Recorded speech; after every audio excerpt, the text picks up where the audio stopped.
and welcome back to the Girl Means Business podcast.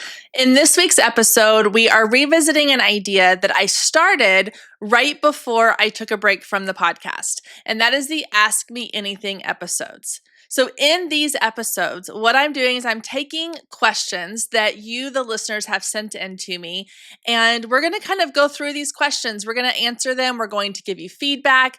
I'm going to answer the question the best that I can. Sometimes these questions are kind of more general questions. Things like the last one I did back in August was, should I try to be on multiple platforms for social media or should I focus on just one? And then some of them are going to be a little more specific, like today's question.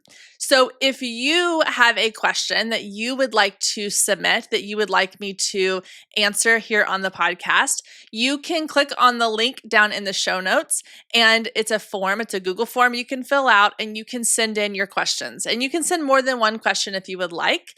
I typically will do one question per episode, sometimes two, if the questions are quick, easy, and simple to answer. Okay, so this week we have two questions that we're going to be going through, and the questions kind of relate to each other, so that's why I decided this would be a good way to combine them. So question number one comes from Charlotte, and she says, I am a photographer. I shoot families and personal brand, and I'm having difficulty coming up with ways to talk to my audience about both.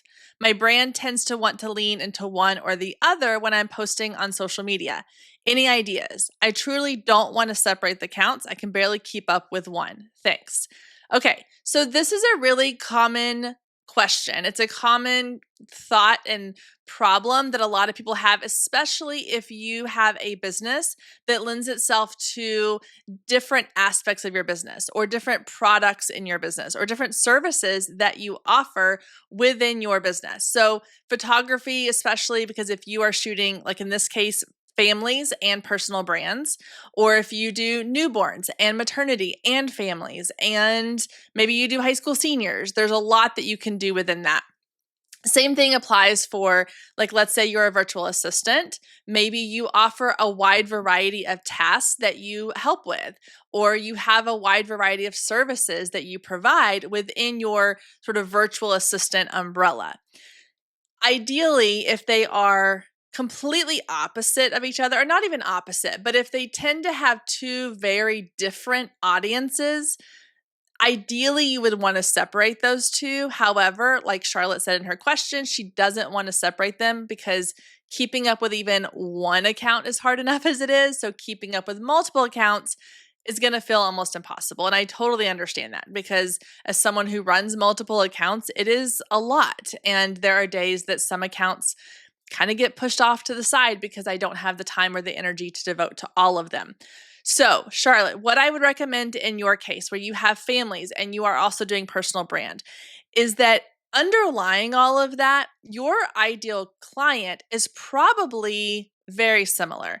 I bet that your personal brand clients, the ones who are coming to you because they want to learn about, or they want photos of their business, their small business. Maybe they are, we'll just say they're virtual assistants, or they are hairstylists, or they do floral design, or they make cupcakes on the side.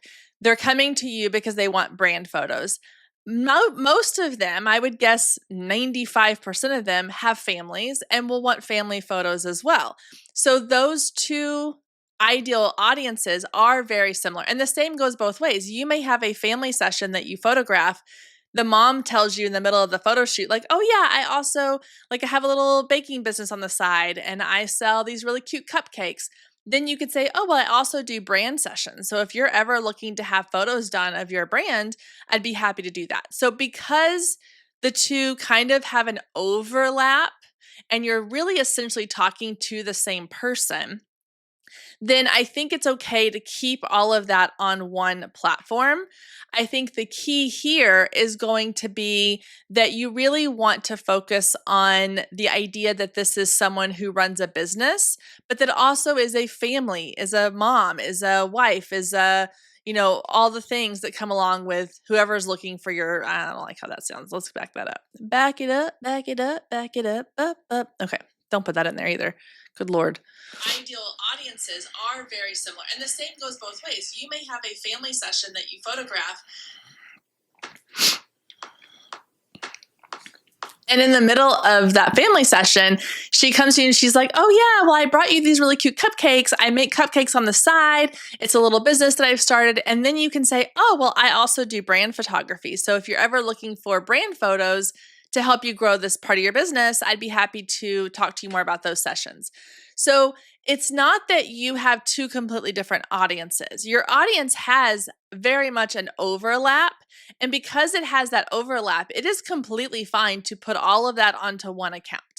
I think the key here is going to be focusing on creating content that speaks to the small business owner that also has a family. Because then you can be posting family photos and brand photos and talking about how, you're all of these things. You wear all of these hats. You're a business owner. You are, maybe you are someone who works full time and you run your business at night, but you still have a family to take care of. And so you can incorporate things like that into your content, and then it's going to appeal to both. And the great thing is that this sounds like it's going to say going against what I've already said in the past, but while we love to have people who specialize in something, we also really like to be loyal to a specific brand. And so if you have a client that has hired you for their family photos and they've been really happy with your work, she's going to be really excited to work with you for her brand photos because she already knows you and likes you and trusts you. The same goes the other direction. If someone's hired you for their brand photos and they've been really happy with what you did there, then when it comes time for them to book a family photographer, they're going to think of you because they know you, they like you, and they already trust you. So I don't think you need to separate the two. I think you need to shift your focus to how do I speak to this person, this we'll just say woman, this woman as a whole person, and not just someone who's looking for a family photographer or someone who's looking for a brand photographer. How do I merge the two?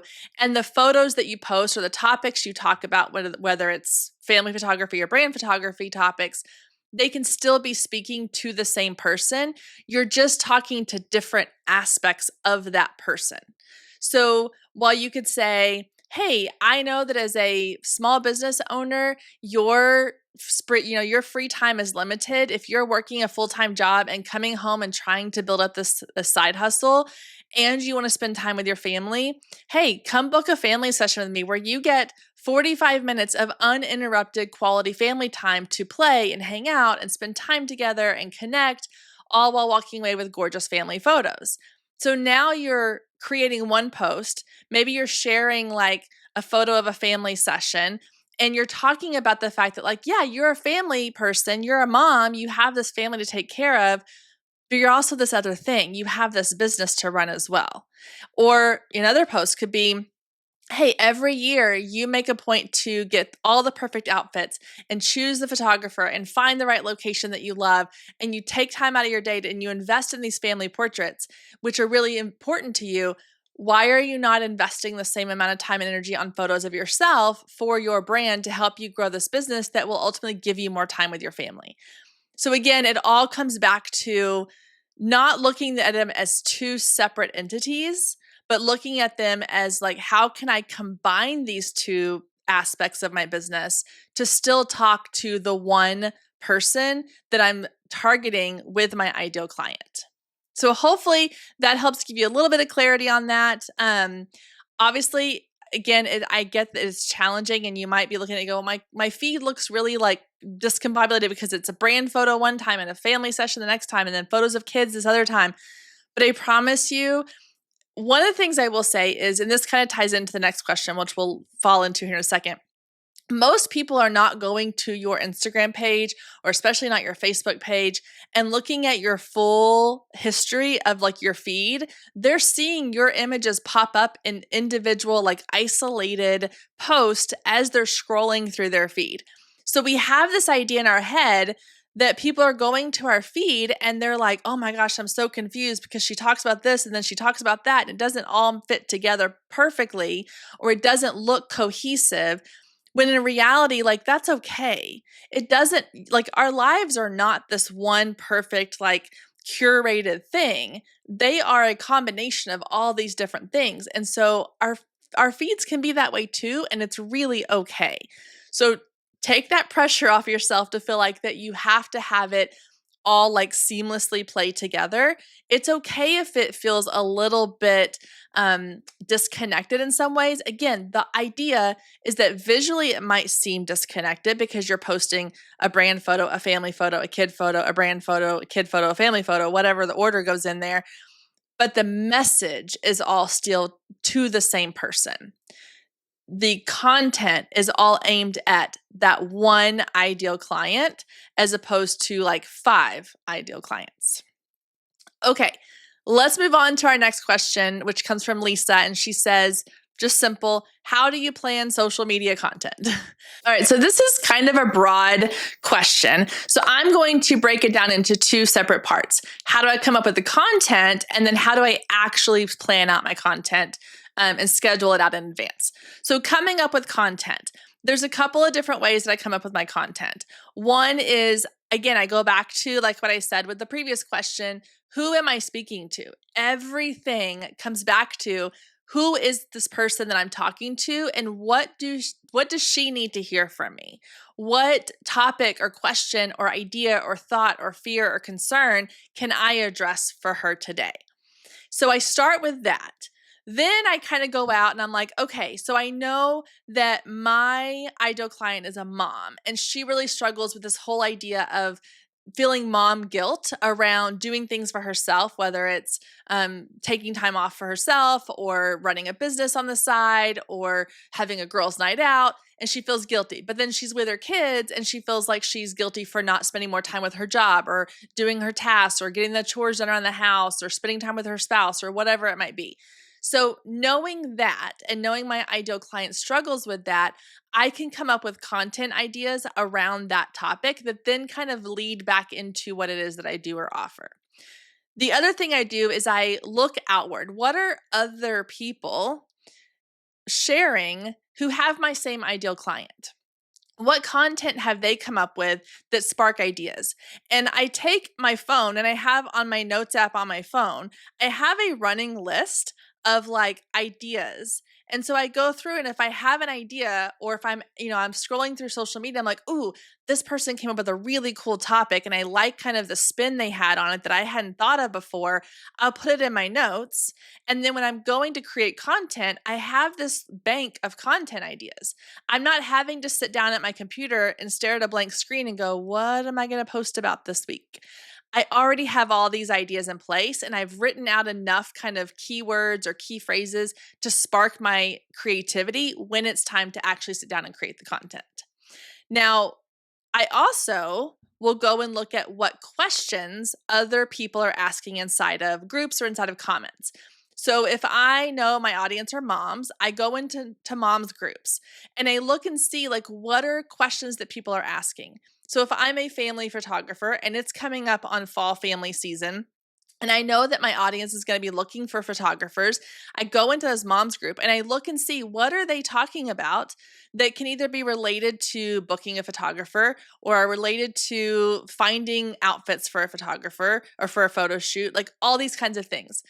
And I look and see what questions they're asking or what comments they're leaving, and I use those as inspiration as well. The same can be done on Instagram, where you go into the comment section of someone who is maybe a larger brand or a larger account that has your same audience. So I'll use Jenna Kutcher, for example. So Jenna Kutcher, she speaks primarily to women in business, moms in business. And so I'll go into her comments when she has a really good post up about business. I will go into the comments and I will look and see what are other people commenting. Are they asking follow-up questions? Are they adding information in that maybe could be a good topic? So I'm constantly kind of taking in these ideas and keeping them in my notes. And then when it comes time to actually creating the content, I have that list of content ideas. Now, as far as scheduling the content, I use Metricool, which I will link down to in the show notes. You can use it for free. And I go in once a week typically. Sometimes I do it every 2 weeks. But I will go in and I will schedule all my content out inside of Metricool. And the nice thing about Metricool is it does let you like preview your feed so you can kind of see like, okay, do I have too many of similar posts at the same time? Do I need to mix up how the cover images look or this carousel versus a single post? I can kind of visually see how it's going to look. And then it allows you to schedule them out. It allows you to do so much with your content there. And so that way I feel like I kind of have a plan. I'm not just flying by the seat of my pants. I can look at it and go, okay, I know that Christmas is coming up, so I want to make sure I have these holiday posts going out at this time. Or I know that at the first of the year, people are going to be talking about goal setting and planning and things like that. So I want to make sure that content goes out at that time of year. Or maybe there's a fun holiday, it's National Ice Cream Day, so you want to make sure it's posted on that day. You can schedule that out in advance, and it takes so much pressure off of you. It allows you to enjoy social media again. It allows you to enjoy your content again because you're not waking up every day going, what am I going to post today? Oh my gosh, I can't think of anything. You have it all ready to go. And even if you want to go in and you have like an inspiration moment and you're like, oh, I'm feeling really creative. I want to go into Canva and I want to create a bunch of content today. You can do all of that and then you can batch it into Metricool or whatever planning tool you use. And it's already there. It's already done. And then the next time you feel creative, you create another batch of it and then it's all ready to go and done. So I would say like look for inspiration around you all the time. I get it in movies, TV shows, song lyrics, podcast episodes. I mean, everything I'm doing, I'm taking it in and putting it through the filter of, will this work as a post or a topic idea for my ideal audience? I do the same thing with episode topics for this podcast is what can I take from something else out in the world and apply it to my ideal client? And so keeping a track, a list of that on your phone or anywhere, like even in like a notebook you carry with you, write down those ideas. And then when creative moments hit you, when you feel inspired to create content, now take it and go create the content and then schedule it out so that you aren't creating the day of, you are creating for a week or two in advance so that you always have that consistency. Remember, consistent doesn't mean constant. It doesn't have to be you're posting something every day or you're scheduling something for every day. But if you do 3 or 4 posts a week, then you only need 12 posts, 16 posts a month. That feels a lot more doable. And if you've got 20 ideas sitting on your notes app on your phone, you have plenty of content to come up with. The last thing I will say, because it just occurred to me what part of this question might be, is I hear a lot of photographers, especially, will say this. I don't have any new sessions to post. So what am I supposed to put on social media? Your content should not be 100% about what you do. It should not be 100% about your clients, or it should not be 100% about your product or your service. It needs to be 80-20. 80% of your content, you are serving your client, giving them value, doing something that's going to help them feel entertained, inspired, or educated. And then 20% is, what can I do to let them know how they can work with me or what I offer or how to book with me or answering a specific question about my product or service. So if you're following the 80-20 rule, and let's say you post 5 times a week, 4 out of those 5 times need to be value. They need to be inspiring, entertaining, or educating, and then, or personal. And then the 5th one is the one where you're talking about your product or your service. But if you are doing 100% about what it is that you do, and you're like, look how great my content is, look how great I am, look at what I can do, look at my past clients, people are going to get bored. They're not going to want to stick around. But if you are providing them with something that inspires, entertains, or educates them, or helps them to build a connection with you personally, then you're going to keep them around, and it makes it so much easier to create content. I just gave you 5 things you can do. You can create one post that inspires them, one post that entertains them in some way, one post that educates them on something about your industry, one post that helps them connect with you personally, and one post that helps them to know what it is that you do or offer. That's 5 posts. If you're posting 5 times a week, you've got it right there. If you're only posting 3 times a week, then you have a week and a half worth of content already done with just those 5 pieces. So don't worry about so much of like, oh, I don't have something brand new. You can also repost old content. That works too. So take the pressure off yourself to feel like it has to be something new and exciting all the time and fresh, or that it has to be based on your specific clients or your client work. I want you to start looking for inspiration all around you. Keep it somewhere. And then when you feel inspired and creative, go and plan it out so it's all ready to go. All right, guys. So that is our episode on Ask Me Anything. If you have questions, I would love for you to submit your questions. My goal is to do 1, possibly 2 of these episodes per month. So I need your questions. So head down to the link below. You'll see the Ask Me Anything form link. Click on that. Go submit your question. And you never know, yours might be the next one we answer here on the Girl Means Business podcast. Thank you so much for tuning in, and we'll see you next week.